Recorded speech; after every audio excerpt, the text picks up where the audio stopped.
धन्यवाद उपसभापति जी।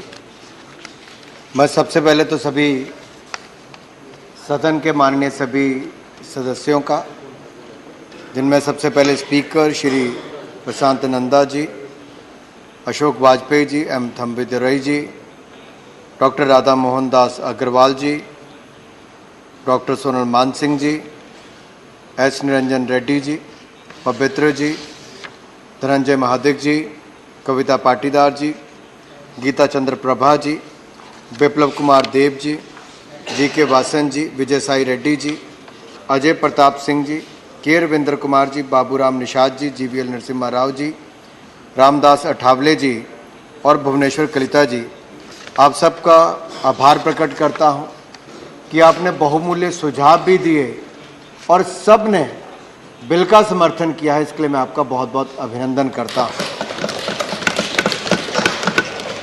माननीय उपसभापति जी, बिल्कुल सही कहा सभी माननीय सदस्यों ने कि ये जो सिनेमाटोग्राफ अमेंडमेंट बिल 2023 है, ये बहुत लंबा समय लगा। 1952 के बाद 1981 में जब बड़ा संशोधन हुआ, उसके बाद लगभग 4 दशक बीत गए, लेकिन 4 दशकों में बहुत कुछ बदला है। फिल्में बनाने का तरीका भी और फिल्मों को पायरेसी के माध्यम से चुराने का तरीका भी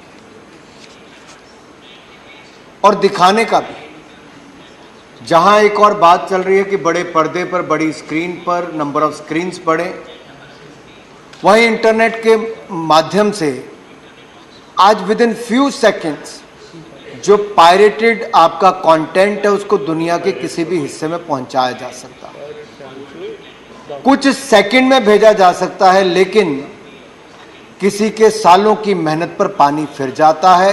किसी के धूप में अपना पसीना बहाने पर, किसी ने अपना खून पसीना बहाया है, उसकी सारी मेहनत पर पानी फेर जाता है। इसलिए सिनेमाटोग्राफ अमेंडमेंट बिल 2023 बहुत महत्वपूर्ण है। ये एक तरह से फिल्म जगत से जुड़े हुए एक छोटे से छोटा किरदार निभाने वाला स्क्रीन पर या स्क्रीन से पीछे, उसके अधिकारों को आप आज संरक्षण देने वाले हैं।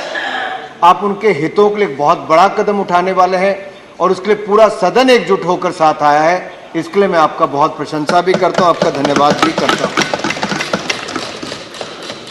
माननीय उपसभापति जी, जैसा सदस्यों ने कहा कि कहने के लिए तो स्पॉट बॉय से लेके साउंड इंजीनियर से लेके एक मेकअप आर्टिस्ट से लेकर अब किसी ने खलनायक की बात भी कर दी, तो किसी ने स्क्रिप्ट राइटर, कोरियोग्राफर से लेके मेकअप आर्टिस्ट, सबकी बात। फिल्म पर्दे पर सही कहा किसी ने कि बड़े हीरो हीरोइन दिखते हैं, लेकिन उनके पीछे सैकड़ों लोगों की मेहनत लगी होती है और करोड़ों दर्शकों की भावनाएं उनके साथ जुड़ी होती हैं। और देश के कुछ हिस्सों में तो इतना फितूर रहता है कि फिल्म 8 बजे भी लगनी है तो सुबह 5 बजे जाके थिएटर के बाहर बैठ जाते हैं। ये तब होता है कि वर्षों वर्षों तक 1913 से लेकर आज 2023 तक भारतीय फिल्म जगत ने राजा हरिश्चंद्र से लेकर 2023 तक की यात्रा में बहुत सारी उपलब्धियां हमारी हैं। और एक बात मैं आप सबसे साझी जरूर करना चाहता हूं। आप सबसे मैं साझी इसलिए कर रहा हूं क्योंकि पिछले वर्ष जब मैंने सेंट्रल एशिया के कुछ यूथ लीडर्स का एक डेलीगेशन होस्ट किया, तो दिल्ली में हमने अपनी कल्चरल आइटम्स उनको दिखाने का प्रयास किया। और जब भारत की कल्चरल आइटम्स हुई, जिसमें बहुत हमारे ट्रेडिशनल डांसेस से लेकर कल्चर सबको दिखाया गया, तो उन 5 देशों ने, तुर्कमेनिस्तान, कजाकिस्तान, उज्बेकिस्तान, इन सब ने कहा कि हम भी अपना कुछ करके दिखाना चाहते हैं। हमने कहा अतिथि है, इनको अवसर देना चाहिए। और जब मंच पर वो लोग आए तो उन्होंने आकर कोई अपने देश का गाना नहीं बजाया, उन्हें भारतीय फिल्मों के गानों को अपनी आवाज में गाया भी और संगीत भी दिया। और मुझे खुशी इस बात की है कि गाने भी कोई आजकल के नहीं गाए। मिथुन चक्रवर्ती जी के जमाने में उन्होंने गाना क्या गाया, जिम्मी जिम्मी जिम्मी आजा आजा आजा। आप कल्पना कीजिए आज की पीढ़ी जिनका जन्म उस समय नहीं हुआ होगा, आज भी जिम्मी जिम्मी जिम्मी आजा आजा आजा। और उसके अगले ने क्या गाया, I am a disco dancer. तो ये सब दिखाता है कि भारत की सॉफ्ट पावर की ताकत क्या है, और इसको और ताकत देने का काम आज ये महान सदन कर रहा है। इसलिए मैं आप सबका बहुत बहुत अभिनंदन करता हूं। ये भारत की सॉफ्ट पावर है, और जो सीट पर बैठी हैं वो आईयूए की अध्यक्ष भी हैं, हमारी उड़न परी के नाम से भी जानी जाती। मैं तो इतना कहूंगा, एक बार मैं फुटबॉल का विश्व कप देखने गया 2018 में रशिया में, तो वहां पे इंडियन को देख के तो सीधे वो कहते हैं, राज कपूर के जमाने से शुरू करते हैं, मेरा नाम जोकर के समय से। ये इम्पैक्ट है हमारी फिल्म इंडस्ट्री का। ये हमारे देश की कला, संस्कृति, साहित्य को, यहाँ के समाज का चित्रण दुनिया भर में करती है, और हमें अपनी इस ताकत को समझना होगा। And India being a country of story tellers, we have all the ingredients, I'll say, to become the content hub of the world, and India should emerge as the content hub of the world. Mister Reddy ने अभी कहा, mister Nanda ने कहा, बहुत सारे GVL Narasimha Rao ji ने कहा कि हमारे कुछ क्षेत्र में, विशेष तौर पर साउथ इंडिया में, टेक्नोलॉजी का उपयोग करके अब फिल्मों का एक बहुत विशाल स्तर किया गया है। अब केवल यहीं तक नहीं, आज विश्व की बड़ी से बड़ी पिक्चरों का पोस्ट प्रोडक्शन काम हिंदुस्तान में होता है। एवीजीसी सेक्टर, जो एनिमेशन, विजुअल इफेक्ट्स, ग्राफिक्स और कॉमिक्स, ये सेक्टर बहुत बड़ा ग्रो कर रहा है। तो हमें कुल मिलाकर फिल्म जगत को एक बहुत बड़े अवसर के रूप में देखना चाहिए, और एक बहुत बड़ी ताकत के रूप में देखना चाहिए। मैं चेयरपर्सन सर इतना ही कहना चाहूंगा कि जब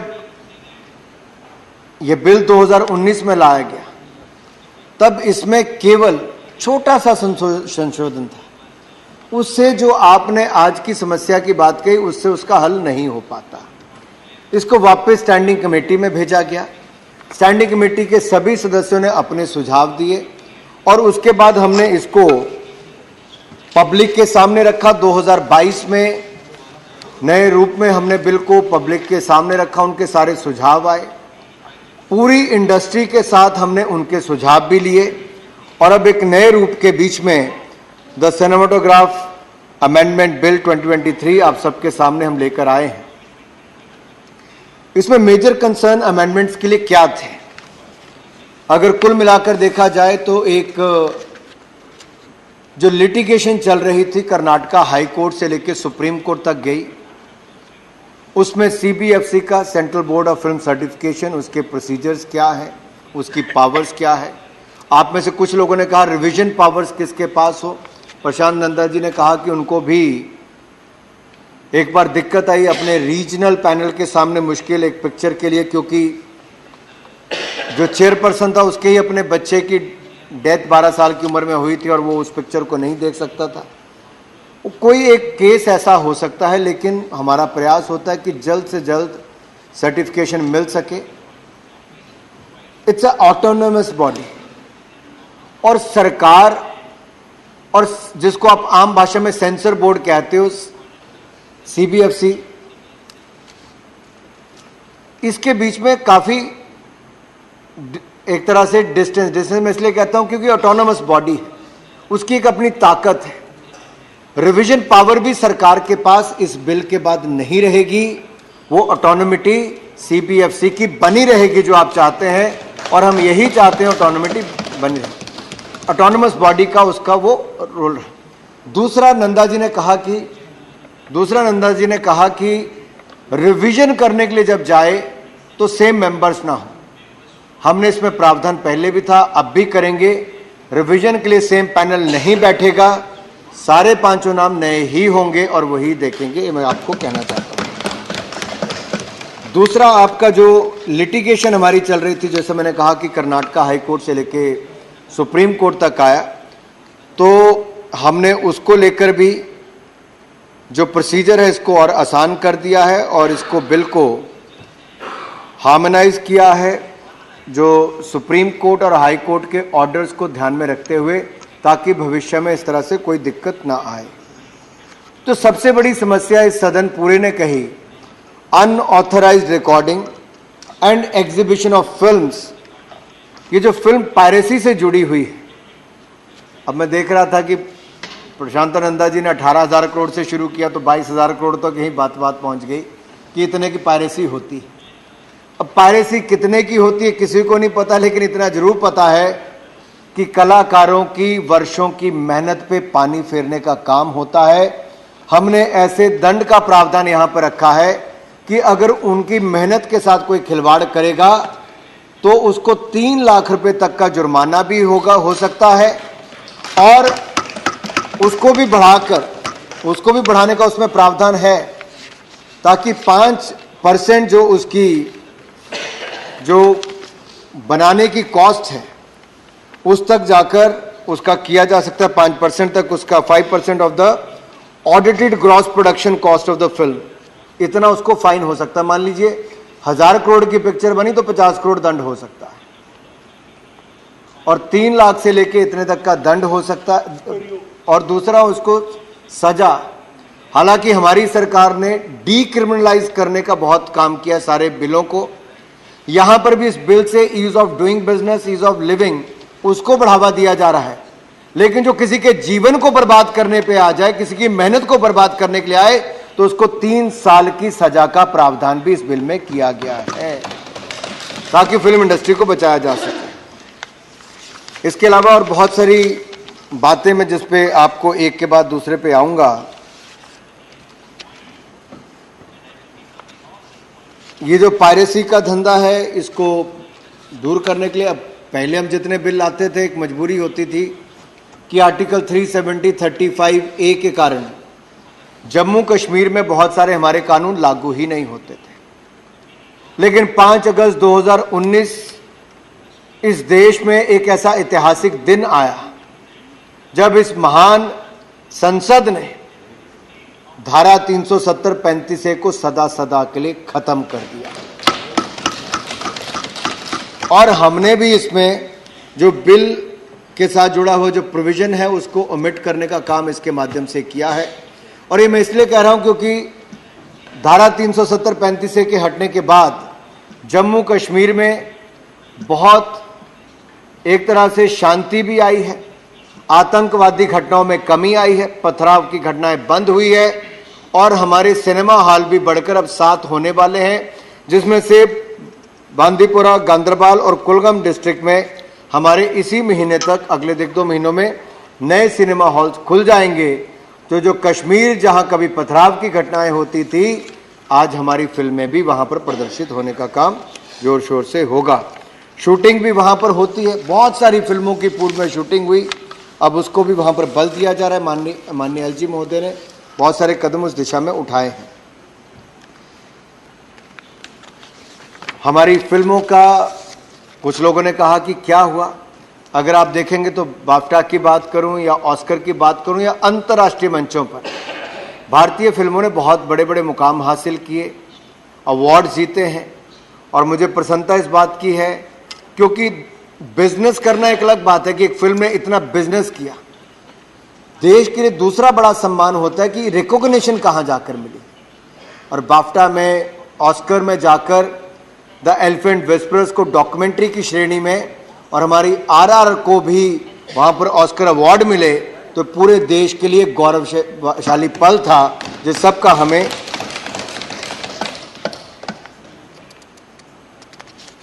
खुशी भी होनी चाहिए। और दूसरी बात जो मैं आपको कहूं कि हमारी देश की फिल्म इंडस्ट्री आज इतनी बड़ी है कि हम सेकंड ओल्डेस्ट फिल्म इंडस्ट्री तो है, लेकिन लार्जेस्ट फिल्म प्रोड्यूसर्स हैं, यानी कि दुनिया की सबसे ज़्यादा फिल्में हिंदुस्तान में बनती हैं। और मैं कहूं कि हम बहुत कॉस्ट इफेक्टिव भी हैं, इसलिए दुनिया भर के लोग यहाँ पर आना भी चाहते हैं। हमने अपनी बहुत सारी योजनाएं लाए हैं कि इंडिया में शूट करोगे तो आपको इंसेंटिव्स मिलेंगे, उस दिशा में भी लाए हैं। मध्य प्रदेश, उत्तर प्रदेश जैसे अन्य राज्यों ने इंसेंटिव देना शुरू किया है, जहां 2 करोड़ रुपए तक आपको फिल्मों की शूटिंग तक के लिए पैसा भी मिलता है। ऐसे बहुत सारे वो हमने उस दिशा में कदम उठाए। एवीजीसी के लिए हम बहुत जल्दी इंस्टीट्यूट्स खोलने वाले हैं, ताकि एवीजीसी सेक्टर में हमारे हजारों विद्यार्थी वो प्रशिक्षण ले सके, उनको स्किल्स मिले और फिल्म जगत को उसमें बल मिल सके। टेक्नीशियन से लेकर टेक्नोलॉजी तक भारत ने बहुत प्रगति की है। हमने, जैसा कि मैंने कहा कि कंसल्टेटिव प्रोसेस हमारा इसमें बहुत बड़ा था, 2 साल लगभग हमने उसमें लिए और लगभग हर वर्ग से हमने इस पे सुझाव लिए हैं, उसके बाद ही हम इसको बिल्कुल लेकर आए हैं। अगर भारतीय फिल्म इंडस्ट्री की ग्रोथ को देखें, उसको थ्रेट सबसे बड़ा पायरेसी से इसलिए आता है, आंकड़े में कुछ आपके सामने रखना चाहता हूं। और ये पैंडेमिक के बाद अगर आप देखेंगे जो रिपोर्ट आई, ऑनलाइन डिजिटल पायरेसी फिल्म्स की जो है वो 62% उसमें वृद्धि हुई है, 62% हुई है एक ही महीने में।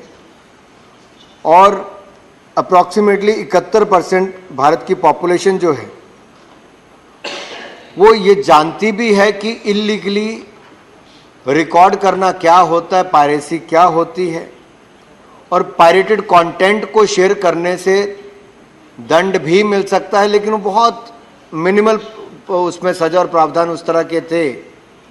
तो इसीलिए हमने प्रयास किया है कि ये जो, मान लीजिए आप फ़ोन लेके अपना थिएटर में गए, आपने कोई शॉट 1 मिनट के लिए रिकॉर्ड किया, कुछ समय के लिए किया, लेकिन आप उसको एग्जिबिट कहीं नहीं कर रहे हैं, तो किसी ने पूछा कि क्या उसके लिए भी दंड देंगे? नहीं, उसके लिए दंड नहीं देंगे, हमने उसको सजा नहीं रखी। लेकिन आप रिकॉर्ड करते हैं पूरी फिल्म और कहीं पर उसको एग्जिबिट करते हैं, उसके लिए इसमें सजा का प्रावधान है 6A के अंतर्गत, वो हमने इसमें रखा ही है। जन विश्वास बिल हम लेकर आए, उसमें भी काफ़ी आपके जो रूल्स का हैं, जो हमारे क्रिमिनलिटी उसको कम करने का उसमें प्रयास किया गया है। इसमें जो एज ग्रुप की बात आप में से कुछ सदस्यों ने पूछी, वो मैं इसलिए भी कहना चाहता हूं कि ये कोई, जैसे OTT पर है, आप घर पर बैठते हैं, अब केबल टेलीविजन नेटवर्क के रूल के अनुसार तो एक प्रोग्राम कोड आता है, उसके अनुसार ही आपको टेलीविजन पर प्रोग्राम देखने को मिलते हैं। तो उसका उल्लंघन कोई करेगा तो उसमें अलग सजा है केबल टेलीविजन नेटवर्क के अंतर्गत। अब ओवर द टॉप प्लेयर्स जितने भी हैं OTT प्लेटफॉर्म पर, उनके लिए सेल्फ रेगुलेशन का हमने एक तरीका रखा है, तो उसमें भी एज ग्रुप्स को अलग अलग रखा और दुनिया भर में ऐसे ही चलते हैं। अब उसमें भी किसी को कोई सजा नहीं दे रहा है, वो एक जागरूकता करने के लिए है कि US 7+ है, तो इसका मतलब कि 7 साल से बड़े वाला देख सकता है, छोटे वाले के लिए माँ बाप तय करें जाना है कि नहीं जाना है। तो कुछ जिम्मेदारी तो समाज को भी अपने ऊपर या परिवार को भी अपनी जिम्मेदारी तो लेनी ही पड़ेगी। इसी तरह से US 13+ है, US 16+ है, ये उसी दिशा में किया गया ताकि इसको अवेयरनेस के लिए, जागरूकता के लिए किया जाए, ना कि दंड के लिए किया जाए, उस दिशा में किया गया है। फिर जो change of category of film for television, ये इसलिए महत्वपूर्ण है, आपने स्वयं कहा, GVL नरसिम्हा जी ने कहा कि 500 रुपये की अगर टिकट खरीदते हैं तो और परिवार के 4 लोग चले गए तो 2000 रुपये तो आपको सिनेमा की टिकट में लग जाएगा, कुछ खाओगे वहाँ पे तो 1000 रुपये और लग जाएगा। तो एक मिडिल क्लास के परिवार के लिए 3000 रुपये एक पिक्चर देखने में चले जाए, उसका पूरा बजट हिल जाता है। तो उनके लिए फिल्म देखने का एक साधन टेलीविजन रह जाता है। और अगर कोई A कैटेगरी की फिल्म है, S कैटेगरी की फिल्म है, और उसमें अमेंडमेंट करके, माननीय अध्यक्ष जी, उसमें अमेंडमेंट करके अगर वो वापस टेलीविजन पे दिखाना चाहता है तो हमने वो प्रावधान भी इसमें कर दिया है, ताकि वो भी सारा वहाँ पे कर सके। पहले के नियम का हिस्सा नहीं था, ऑफिस ऑर्डर से हम करते थे, लेकिन अब इसमें ही उसको प्रावधान कर दिया है। सो ज़्यादा से ज़्यादा लोगों को अब टेलीविजन पर भी वो फिल्में देखने का अवसर मिलेगा और आपके लिए सरल हो जाएगा। वैलिडिटी ऑफ सर्टिफिकेट्स की बात कही, जो sub section 3 of section 5A में आता है। अब जो हाउस में नहीं है वो तो इंस्पेक्टर राज वाले के समय के हैं, उनको होता था कि जितनी बार जनता इनके पास आए उतना ही उनको और सताया जाए। हमारे समय पे 40,000 कंप्लायंसेस को कम करने का काम नरेंद्र मोदी की सरकार ने पिछले 9 सालों में किया। 40,000। और हमारा प्रयास है कि कम से कम अधिकारियों के पास आपको जाना पड़े। और हम तो ये भी चाहते हैं कभी आपसे कोई गलती हो भी गई तो आप मानकर कह दीजिए गलती हो गई, तो आपको दंड ही ना देना पड़े। हम दिशा में जाने की काम कर रहे हैं। आखिरकार देश के लोगों के लिए कानून बना रहे हैं। तो इसमें भी जो 10 साल के बाद आपको रिवीजन के लिए आना पड़ता था वापस सर्टिफिकेट लेने के लिए, वो अब आपको परपेचुअल मिल जाएगा, आपको सारी उम्र के लिए मिल जाएगा। आपको वापस आने की जरूरत नहीं है। आप उसको पहले एग्जीक्यूटिव ऑर्डर से किया। जो रिवीजन पावर जो सेंट्रल गवर्नमेंट की आपने कही, वो हमने बिल्कुल ख़त्म कर दी है। सेंट्रल गवर्नमेंट रिवीजन पावर नहीं उसका इस्तेमाल करेगी। जो सेक्शन 6 के सब सेक्शन 1, जिसको KM. Shankarappa versus union of India के जजमेंट में कर्नाटका हाई कोर्ट फिर सुप्रीम कोर्ट ने भी उनके ऑर्डर को अपहेल्ड किया था, तो हमने उसको करके अपनी रिवीजन पावर्स को केंद्र सरकार की ख़त्म कर दिया है। इसमें एक किसी का सुझाव प्रश्न आया था कि कॉपीराइट एक्ट जो है, तो क्या कॉपीराइट एक्ट का क्या होगा। देखिए, आपको इस कानून के अंतर्गत जो है सिनेमाटोग्राफ अमेंडमेंट बिल, इसके बाद इसके अंतर्गत तो 3 साल की सजा वो अलग है। कॉपीराइट एक्ट के अंतर्गत अगर आप अलग से, मैं आपके लिए पढ़ भी देता हूं प्रोविजन को, any person who commits an act that has been prohibited under clause 6AA and 6AB will be liable to be punished with imprisonment for a term which shall not be less than 3 months but may be extended to 3 years under clause 7(1)(a) of the 2023 bill. Additionally, the person will be liable to pay a fine not exceeding 3 lakh rupees, which may extend to 5% of the audited gross production cost of the film. It further clarifies that certain acts as provided under section 52 of the Copyright Act 1957 will not be punishable under this provision, which is the section 52 lays down a list of certain types of work such as literary works, film, artistic work, etc., and the types of action which would not be considered copyright infringement. But I have to read a couple of more lines for the knowledge of the House. Under clause 7(1)(b) of the 2023 bill also provides that any person who is holder of the copyright of a film may, and whose copyright has been infringed in the manner provided under clause 6AA and 6AB, can, in addition to actions taken under the Cinematograph Act, take suitable action for infringement of their copyright in the film under section 51 of the Copyright Act 57, or take suitable action for computer related offences under section 66 of the Information Technology Act 2000, or any other relevant laws for time being in force. Further, appropriate government or its agencies shall not be prevented from taking suitable action against an intermediary under subsection 3 of the section 79 of the Information Technology Act. While inserting clauses for piracy, the 2023 bill aims to harmonize the Cinematograph Act 2023 with the existing laws which address the issues of piracy vis-a-vis the Copyright Act 1957 and the IT Act 2000. So I think this makes the things very, very clear as far as the... There are a couple of more things I think which asked by our honorable members. Vijay Sai Reddy ji asked about the immunity to be given to the producer or to the director, and he also talked about the distribution of the profits to the various stakeholders. And one more thing you said, hero's son should not be hero. Okay, that's a hereditary practice. Why only hero's son? Why not hero's son? So I think it's let us leave few things to the industry.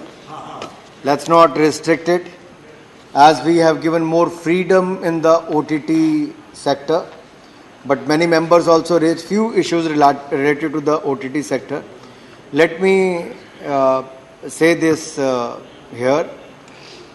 Rules for the OTT platform is little different than this. That comes under the Code of Ethics under the IT Act. That gives them the self-regulatory powers. I have noted the complaints received by the honorable members about the language, vulgarity or nudity, these kind of things which are of concern for any Indian family. I would like to tell the House about 7 days back, I have called a meeting with all the big and the other OTT players in Delhi. और 7 दिन पहले मैं chair के सामने कहना चाहता हूं कि 7 दिन पहले जब मैंने मीटिंग बुलाई थी तो इन सारे OTT प्लेटफॉर्म्स वालों को मैंने कहा कि सेल्फ रेगुलेशन का मतलब ये है कि जिम्मेदारी आपके कंधों पर है। अगर आप अपनी जिम्मेदारी ढंग से नहीं निभाओगे तो आप मजबूर करोगे कोई ना कोई और कदम उठाने के लिए। हम नहीं चाहते कि हम किसी, देखिए आपको क्रिएटिविटी के लिए थोड़ा स्पेस तो उनको देना ही पड़ेगा और ये नया प्लेटफॉर्म है, थोड़ा समय भी हो सकता है इसमें लगे, लेकिन आप लोगों ने बहुत महत्वपूर्ण विषय उठाए। एक बार फिर जब वो अपने रिपोर्ट देंगे क्या क्या कदम वो उठाने वाले हैं, हम उनके सामने इस हाउस में जो बातें हैं उसको अवश्य उनके सामने रखेंगे। जो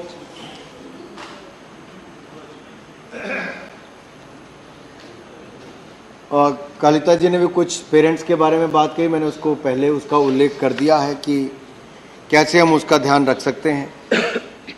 नंदा जी के मैंने सभी बातों का जवाब दे दिया।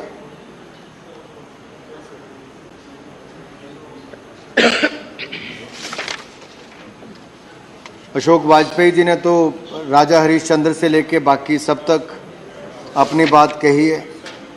तंबिदुराई जी ने तमिल फिल्म इंडस्ट्री से तो रेड्डी जी ने तेलुगु फिल्म इंडस्ट्री तक बहुत बड़ा योगदान दोनों फिल्म इंडस्ट्री का है, इसमें कोई दो राय नहीं है। उड़िया फिल्म इंडस्ट्री का भी हमने कह दिया। अब मैं चाहता था कि पश्चिम बंगाल के सांसद भी यहाँ उपस्थित होते और पश्चिम बंगाल की फिल्म इंडस्ट्री की बात भी करते, क्योंकि सत्यजीत रे से लेके श्याम बेनेगल से लेके ऐसे अन्य बड़े नाम, अब विप्लव देव जी ने तो एस डी बर्मन से लेके आर डी बर्मन जी तक को याद किया जो महान संगीतकार थे।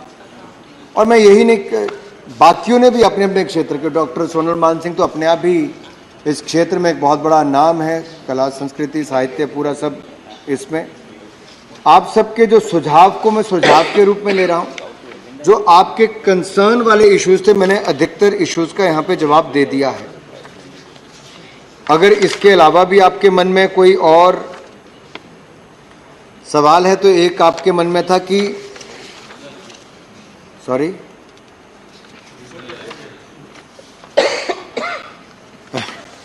रीजनल लैंग्वेज को लेके, मराठी को लेके धनंजय महादिक जी ने पहले बात कही। मराठी फिल्म इंडस्ट्री का एक बहुत बड़ा योगदान है सभी में, हिंदी फिल्म में भी और मराठी फिल्म इंडस्ट्री में भी। और मैं आपको इतना ही कहूँगा, हमारे प्रावधान है एनएफडीसी के माध्यम से हम हमारा जो development, communication and dissemination of filmic content, इसको हम सपोर्ट करते हैं एनएफडीसी के माध्यम से। तो आपके ध्यान में ऐसे कोई भी मराठी फिल्म जगत के लोग हों जिनको सहायता की आवश्यकता हो तो एनएफडीसी में अप्लाई करें, उनको वहाँ से मदद अवश्य मिलेगी।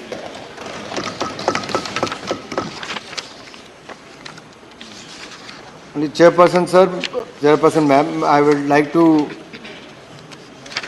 एंड अप बाय सेइंग ये जो 20,000 करोड़ रुपए की हमारा पायरेसी के कारण लॉस होता है, हमें उससे बचाने के लिए बिल लाया गया है। साथ ही साथ हमारे फिल्म जगत की बहुत लंबे समय की मांग, उसको पूरा करने का कार्य इसमें किया गया है। एज बेस्ड सर्टिफिकेशन हमने उसको भी इसके माध्यम से किया है। और हमने जो ऑफेंस हैं एक और से, जहां ईज ऑफ डूइंग बिजनेस और ईज ऑफ लिविंग को बढ़ावा दिया, वहीं पे पायरेसी को बढ़ावा देने वालों के खिलाफ कड़ी कार्रवाई की है। हमने सुप्रीम कोर्ट, हाई कोर्ट की जजमेंट के बाद इस लॉ की दृष्टि से इसको हार्मोनाइज करने का काम किया है। और जो हमारी सर्टिफिकेशन के लिए एक सरल प्रक्रिया उसको भी बढ़ावा देने के इसके अंदर कदम रखे गए हैं और लंबे समय तक आपको अपने ही इस जो कंटेंट आपने क्रिएट किया है उसकी परपेचुअल आपको अधिकार मिल सके, उसको भी इसमें प्रावधान है। तो कुल मिलाकर जितने भी मांगे पूरी तरफ से आई थी, हमने सबको इसमें आधार रखा है। और जो पहले कहा गया कि सिनेमा के माध्यम से समाज की कुरीतियों को भी और समाज में किए गए अच्छे कार्यों को भी और ऐसे लोग जिनके जीवन से लोग बहुत कुछ सीख सकते हैं, उनके ऊपर भी बहुत सारी फिल्में और कंटेंट बना है। और मुझे पूर्ण आशा है कि फिल्म जगत के हमारे कलाकार, प्रोड्यूसर, डायरेक्टर्स और फिल्म जगत से जुड़े सभी ऐसे लोग वो अपनी ओर से पूरा प्रयास करेंगे कि भारतीय फिल्म जगत ना केवल दुनिया की सबसे ज़्यादा फिल्में बनाने वाली इंडस्ट्री बने, वो तो है ही, दुनिया का ऐसा कंटेंट भी हम बना रहे हैं कि जो रीजनल नहीं वो बहुत जल्दी नेशनल और इंटरनेशनल हो जाता है। ये आज हमारी ताकत बनी है। आज कोई कंटेंट लोकल नहीं, वो बहुत जल्दी ग्लोबल भी हो रहा है। तो टेक्नोलॉजी का उपयोग भी करेंगे, नई सुविधाएं भी देंगे। पायरेसी एक कैंसर की तरह है और इस कैंसर को जड़ से खत्म करने का काम हम इस बिल के माध्यम से करने का प्रयास कर रहे हैं। उसमें आप सब ने अपना सहयोग दिया है, उसके लिए मैं आपका धन्यवाद करता हूं। जहां तक स्टेट लेवल फिल्म सिटीज की आपने बात कही, मैं चाहता हूं हर राज्य, क्योंकि अब इतने 140 करोड़ की जनता इतनी ज़्यादा है कि पूरा यूरोप और रशिया और सबको आप जोड़ लेंगे, ऐसे कई देशों को, उससे ज़्यादा हम अकेले हैं। और हमारा कंटेंट भी रशिया से लेकर सेंट्रल एशिया तक सब जगह, यूरोप से लेकर अब चाइना, कोरिया सब जगह जा रहा है, एशियन कंट्रीज में लग जाता है। यूएई से लेकर अरब वर्ल्ड में हमारा भारत का कंटेंट बहुत ज़्यादा कंज्यूम होता है। तो मेरा निवेदन इतना ही है कि आइए इस बिल को, जो आप सब ने अपना सहयोग दिया, समर्थन दिया, सुझाव भी दिए और उन सब सुझावों को हमने इसमें शामिल किया है, मैं आप सबका बहुत बहुत आभार प्रकट करता हूं और धन्यवाद करता हूं।